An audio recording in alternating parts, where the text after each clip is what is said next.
Making your AI chase a player is relatively straightforward. You just set the destination to be wherever a player is. But when you want the NavMesh agent to hide from the player, that's a little bit more tricky. It's not immediately clear how you can find a spot that is a good hiding place from the player. In this video, we're going to go over how to choose a good hiding spot. We'll also make a configurable script that allows you to customize which objects are valid hiding places for the NavMesh agent. Hey, Chris here from LlamAcademy, here to help you, yes you, make your game dev dreams become a reality. Today's part 29 of the AI series, where we're going to talk about making NavMesh agents hide and take cover. This is a really interesting topic because it's not immediately clear how you can do this. Maybe you choose a random point or random edge on the NavMesh and go to a random point there using the NavMesh triangulation. Maybe you choose a random point outside of the field of view of the current NavMesh agent. How we're going to implement it is we're going to have a set of layers that we're going to consider objects on to hide behind. Once we've determined which objects we can possibly hide behind, we'll find a location on the NavMesh close to that, and then we'll check if that's going to actually provide cover for the NavMesh agent from the player. If it is, then we consider that a valid spot, and we might go there. If it's not, we're going to sample another position a little bit farther away from the player and see if that is actually a better spot. It's going to be a bunch of configuration options that we can do here to really refine the objects that an agent will consider to hide behind. We'll consider if the object is large enough. We'll consider if the player is too close. And we'll consider, we're going to call it like a hide sensitivity, which would be about how good the hiding spot is. And that'll be a number between -1 and 1. And this was actually a YouTube comment request. So if you do have any questions or any suggestions for a topic, go ahead and drop a comment down below. And before we go any further, I just want to give a huge shout out to everyone who's supporting me on Patreon right now. I really appreciate it. Every bit helps the channel grow, reach more people, and add value to more people. And that means more people are making their game development dream become a reality. If you want to help me in that cause, you can show your support on Patreon, patreon.com/LlamAcademy. You can get your name up on the screen, you can get a voice shout out starting at the silver tier, and some other cool perks. Special shout outs to Raphael for being the silver supporter. I'm so grateful for that next level support. Thank you. Let's take a look at some layers. We have a player, a floor, an enemy, and we'll add a line of sight layer. All of these seem pretty self-explanatory, I think. We'll make the line of sight layers only collide with the player. And you can see in the scene we have a floor cube that has a bunch of walls underneath it. The floor is already on the floor layer. It has a NavMesh surface that's configured to collect objects, children, and whenever we bake, you'll see that we have also NavMesh modifiers on all of the walls to prevent agents from thinking they can get on top of those walls. The green cylinder will be the player, the red cylinder will be the enemy, the floor will be the floor. On the main camera we have our player input script that we've used many times before. You should already be familiar with that. That allows us to right click to move our player. And what we're going to do is make two new scripts, one called EnemyMovement and one called EnemyLineOfSightChecker.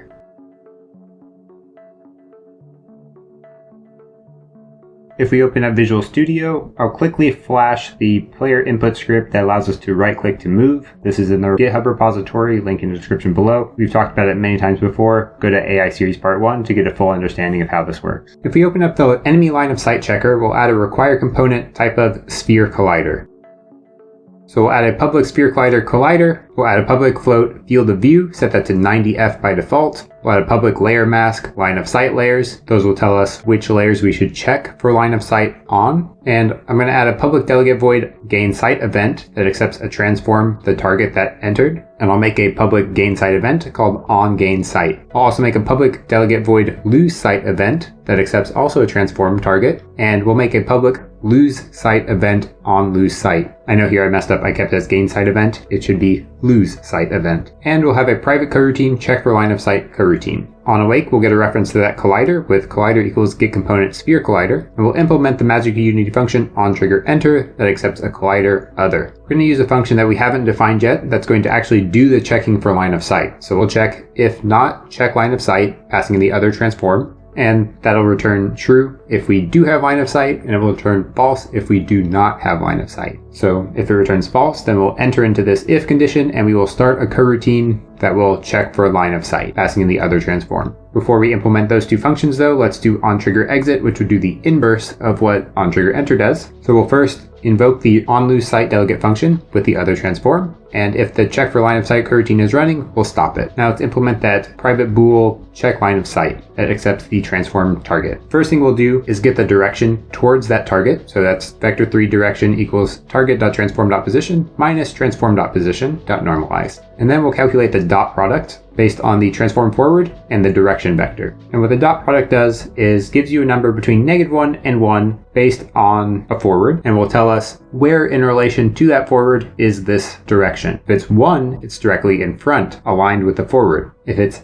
-1, it's directly behind. We're going to use that again when we're checking for cover, so it's important to understand how that works. And since we have defined a field of view as an angle, what we'll do is take the mathf cosine value of that and compare that to the dot product. So if the dot product is greater than or equal to the mathf cosine value passing in field of view, that means that we do have line of sight. Let's say that dot product returns 0. That means it's directly to my right or to my left, right? The mathf cosine of 90 is, well, 0. So that would return true. And then what we're going to do is do a physics.raycast from the transform.position in the direction of our target and pass out a raycast hit. We'll pass in the radius as the collider radius because that's as far as we can see, and of course the line of sight layers as well. So after we've invoked that on gain sight, we'll return true, and in any other case, we'll just return false. The other thing you'd want to do after we get this out raycast hit is check if that hit is something that we actually want to take cover from. If the hit is something like a wall, then no, you don't want to take cover. So in your actual implementation, you should also check this raycast hit to determine if this is something that the enemy should actually take cover from, or if it's just some world geometry that we're using to obstruct the view. In AI series part 11, we checked if the hit collider game object had the script player on it. Based on your game, the logic there can change. And the last thing we're going to do is define the private IEnumerator check for line of sight transform target. And all we're going to do in this coroutine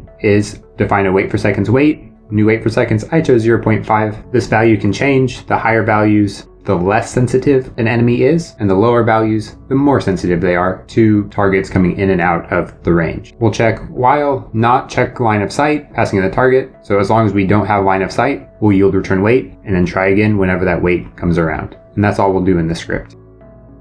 Let's open up the enemy movement, attach a required component type of NavMeshAgent because we want the enemy movement to move an agent. We'll add a public layer mask hideable layers, which will be the layers that we should check to see what we can hide behind. We'll add a public EnemyLineOfSightChecker, because we need to know the radius of that collider. A public NavMeshAgent.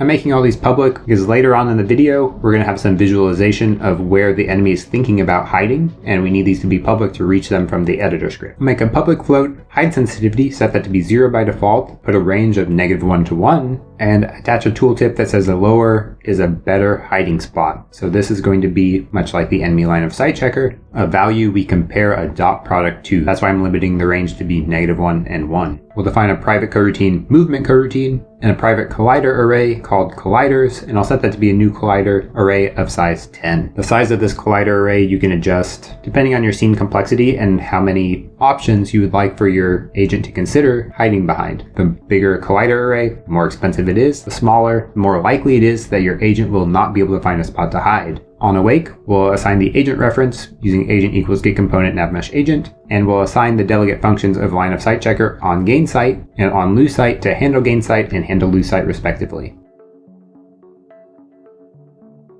We'll define the handle gain sight to accept a transform target. We'll check if the movement coroutine is not null. If it's not, we'll stop that coroutine, then we'll start the hide coroutine that accepts a target. And we'll define that here in a second, but first let's define the handle lose sight function, which will just make it stop the movement coroutine. So whenever the agent loses sight, they will stop running this hide coroutine and just stand there. You can choose a more interesting behavior than that, but for this demo, I think that's going to be sufficient. Now let's define that hide coroutine. That's really the most interesting part, I think. We'll say while true, because we're managing the coroutine outside of this. We'll do int hits equals physics.overlap sphere non-alloc, passing in the agent transform position, the line of sight checker collider radius, the colliders, and the hideable layers. So that's going to give us all of the colliders up to 10 that are within the line of sight checker collider radius that are on the hideable layers. Those are all of the possible world geometry things that we would like to hide behind. And hits is the number of items that we actually hit. So we'll iterate over those. For each of those, we're going to try to find a navmesh position near that object by doing navmesh.samplePosition, colliders indexed by i.transform.position, passing out a navmesh hit. And I'm using 2f for the radius. That's like my favorite number to use for sample position. There's not a lot of reason behind it. It just generally works pretty well for me. You can make it based on the agent height as well. and we want to make sure that we're only sampling a position that this agent can walk, so we'll use the agent.area_mask as the final argument there. If that returns true, then there is a valid navmesh position there, and what we're going to do, you might not expect, we're going to do if not navmesh find closest edge, passing in the hit position, and out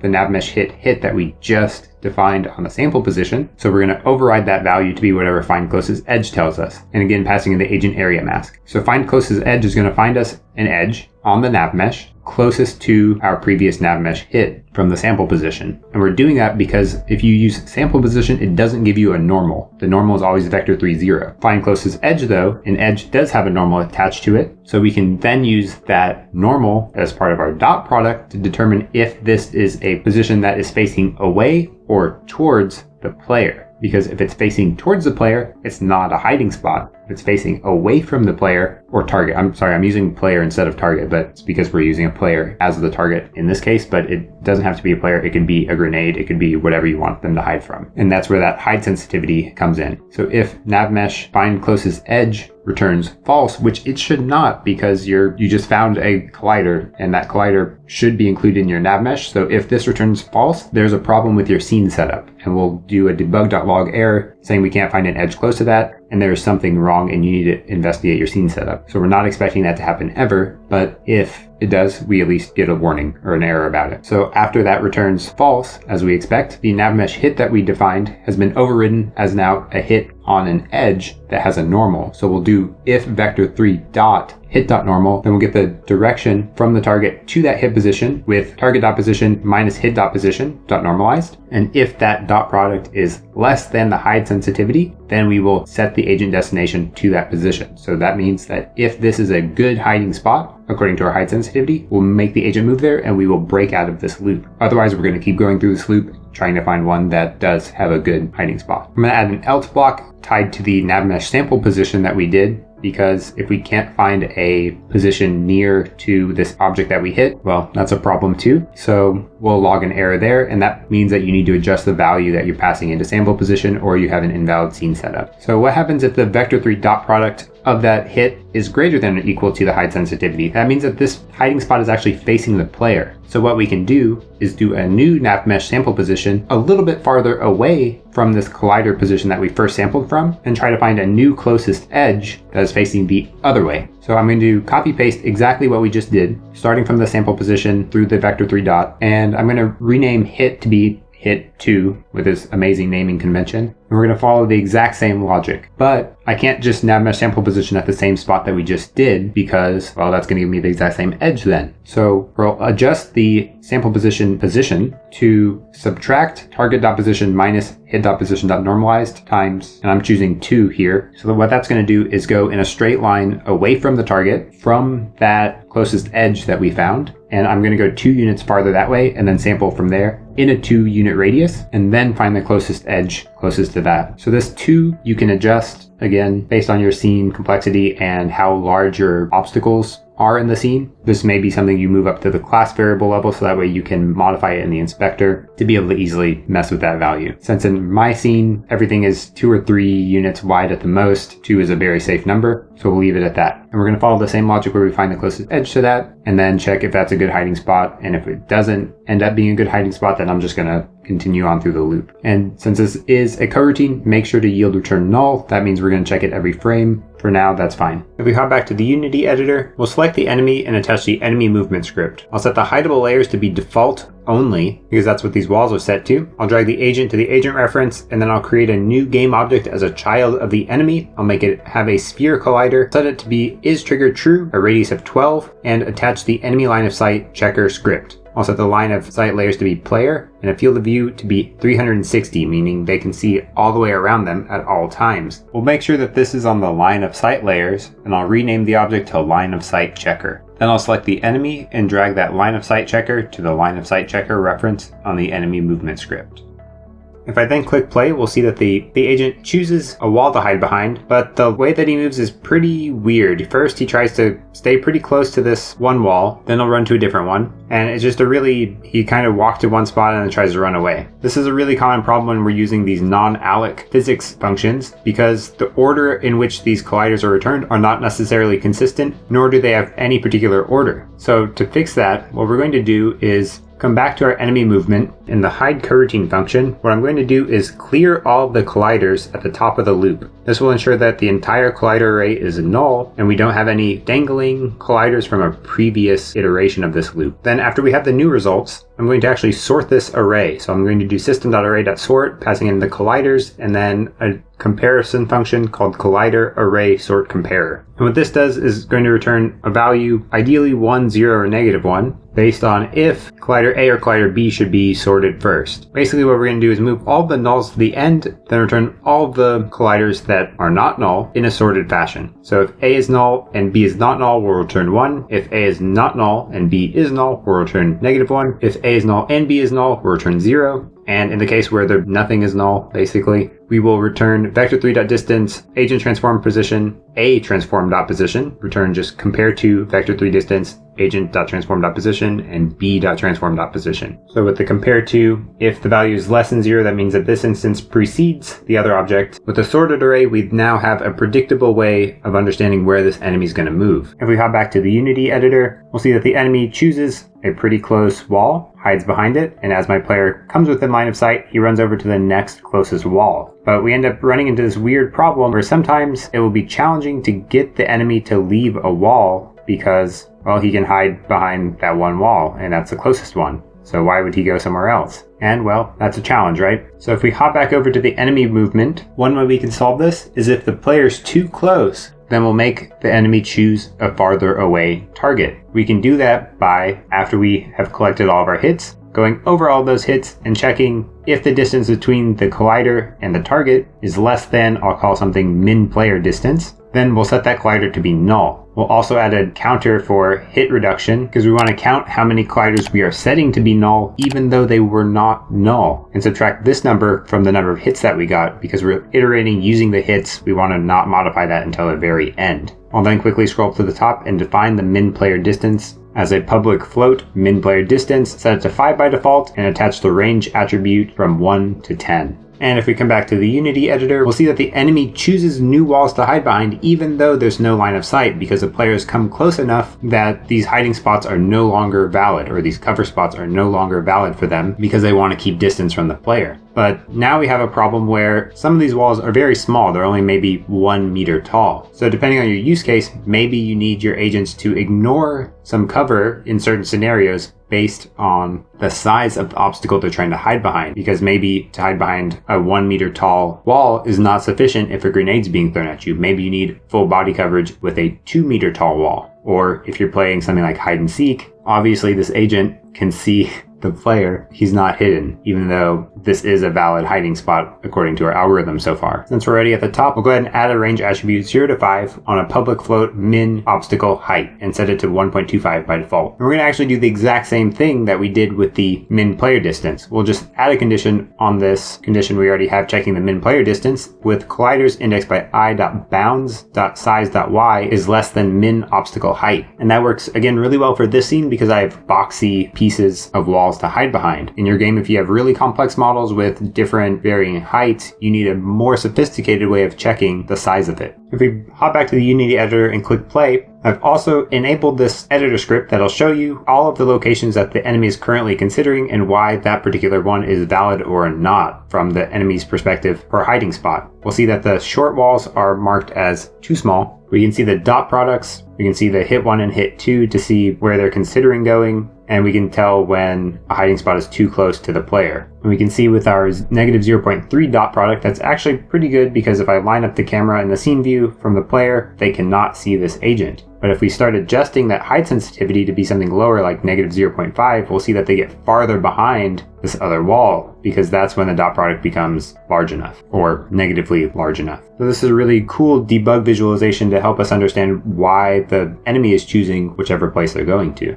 But there's one more thing that I think is pretty important, because you will remember that on our hide coroutine, we're yield returning null, meaning we're checking all of this stuff every frame. So if you have a really complicated scene, or you have a bunch of colliders that they can possibly hide behind, this can lead to really bad performance. So what we're going to do is make it where you can customize how frequently we will check for new hiding spots. If we open up Visual Studio, at the top we'll add a public float update frequency with a range of 0.01 to 1 and set it at 0.25 by default. At the top of the hide coroutine, we'll make a wait for seconds wait to be a new wait for seconds based on the update frequency. And at the very bottom where we yield return null, we will instead yield return wait. So the slower update frequency we put here, the slower the agent will respond to the changing environment, but also the fewer calculations we'll have to do. If we hop back to the Unity editor and click play, we'll see that there's a slight delay between whenever the editor says too close to target and whenever the agent actually starts moving. And that's because we have that 0.25 delay. If I adjust the hide sensitivity, min distance height, we can also see that we can make the agent get stuck because there's no valid targets in our range because of these configurations. So that is one thing to be careful of and mindful of in your scene with these values, including the number of colliders that you will be using to determine which obstacles are potentially able to be hid behind. And while we're using the player specifically in this case, you can use this whenever they gain a line of sight of a grenade, take cover behind something that is 2 units taller or taller. It's a pretty flexible system with a lot of variables that you can control to get a really cool and customized experience with your enemy running away. I'd recommend that you implement this with a state machine or a behavior tree, something like that, to control the AI so they can go into this kind of a state or behavior to run away from something until something happens. So let's take the grenade example. Whenever a grenade comes into our line of sight checker and the agent does have line of sight of that grenade, they would enter into this state where they're going to start running away and take cover somewhere, right? And then whenever the grenade explodes and they no longer need to hide from that grenade, then they would go back to the other state, maybe the kill player state or behavior. If you've been getting value out of this video or the series, please consider liking and subscribing to help the channel grow, reach more people, and add value to more people. This new video is posted every Tuesday, and if you want to learn more, check out these videos over here.